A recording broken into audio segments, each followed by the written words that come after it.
தாவேகாவில் இணைந்த அருண்ராஜ் யார் இவர்? தாவேகாவில் இணைந்துள்ள முன்னாள் IRS அதிகாரி அருண்ராஜ் குறித்த பின்னணி வெளியாகியுள்ளது. விஜய் மீது IT ரைட் நடந்தபோது அதன் தலைமை அதிகாரியாக செயல்பட்டார். பின்னர் இந்த வழக்கு நீர்த்து போனதாக கூறப்படுகிறது. தனது செல்வாக்கு பாஜக தொடர்புகளை பயன்படுத்தி தாவேகாவை தேர்தல் ஆணையத்தில் பதிவு செய்ய உதவியதால் உயர் அதிகாரிகளின் கோபத்திற்கு உள்ளாக்கி தனது பதவியை ராஜினாமா செய்தார் என கூறப்படுகிறது. முன்னாள் IRS அதிகாரி அருண்ராஜ் குறித்த பின்னணி தொடர்பாக மின்னம்பலம் டிஜிட்டல் திண்ணையில் விரிவாக விளக்கியுள்ளோம். விரிவான விவரங்களுக்கு கீழே உள்ள லிங்கை கிளிக் செய்து தெரிந்து கொள்ளவும். கலவரத்தை ஏற்படுத்த அமித்ஷா முயற்சி, ஆராசா காட்டம்.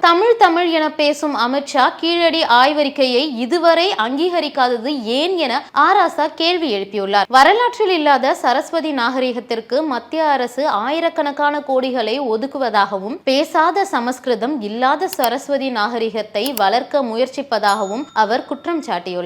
மேலும் மதப்பிளவை உண்டாக்கி கலவரத்தை ஏற்படுத்த அமித்ஷா முயற்சிப்பதாகவும் சாடியுள்ளார். பிடி கொடுக்காத பாமக தேமுதிக, அமித்ஷா ஏமாற்றம். அமித்ஷா கடந்த முறை தமிழகம் வந்தபோது 2026 தேர்தலுக்காக பாஜக அதிமுக கூட்டணி அறிவிப்பை வெளியிட்டார். இதுபோல நேற்று அவர் தமிழகம் வந்தபோது பாமக தேமுதிகவை கூட்டணியில் சேர்த்து அறிவிப்பை வெளியிட திட்டமிட்டிருந்ததாக கூறப்படுகிறது. ராமதாஸை ஆடிட்டர் குருமூர்த்தி 2 முறை சந்தித்து பேசியும் பலனில்லை.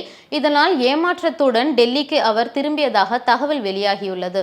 முருகனின் பேரன் தாம் என்ற சீமான் தெரிவித்துள்ளார். இதுவரை முருகன் குறித்து எதுவும் பேசாத பாஜக ஏதோ ஒரு குறிக்கோளுடன் முருகன் குறித்து பேசுவதாக சாடினார். ஊபியில் ராமர், கேரளாவில் ஐயப்பர், ஒடிசாவில் ஜெகநாதரை கையில் எடுத்த பாஜக தற்போது தமிழகத்தில் முருகன் குறித்து பேசுவதாகவும் முருகன் பெயரை வைத்து மதவாத அரசியல் செய்வதாகவும், ஆனால் தமிழக மக்களை ஏமாற்ற முடியாது என்று கூறினார். விஜய் கட்சியில் இணைந்த திமுக மூத்த தலைவர்கள். தாவேகாவில் அதிமுக திமுக மூத்த தலைவர்கள் சிலர் இணையக்கூடும் என தகவல் வெளியாகியபடி இருந்தது. இந்நிலையில் விஜய் வெளியிட்ட அறிவிப்பில் அதிமுக ex-MLA-க்கள் ராஜலட்சுமி, ஸ்ரீதரன், முன்னாள் நீதிபதி சுபாஷ், திமுகவிலிருந்து ex-MLA டேவிட் செல்வன் விலகியது அரசியலில் பேசு பொருளாகியுள்ளது. திமுக அரசியலில் போதிய முக்கியத்துவம் தரப்படவில்லை என்றும் இதனால் நீண்ட நாளாக அவர் அதிருப்தியில் இருந்ததாகவும் தற்போது கட்சி மாறிவிட்டதாகவும் கூறப்படுகிறது. தமிழகத்தில் நீளும் தோட்டத்து வீடு படுகொலைகள், EPS கண்டனம். நாமக்கல் சித்தம்பூண்டியில் தோட்டத்து வீட்டில் சாமியாத்தாள் என்ற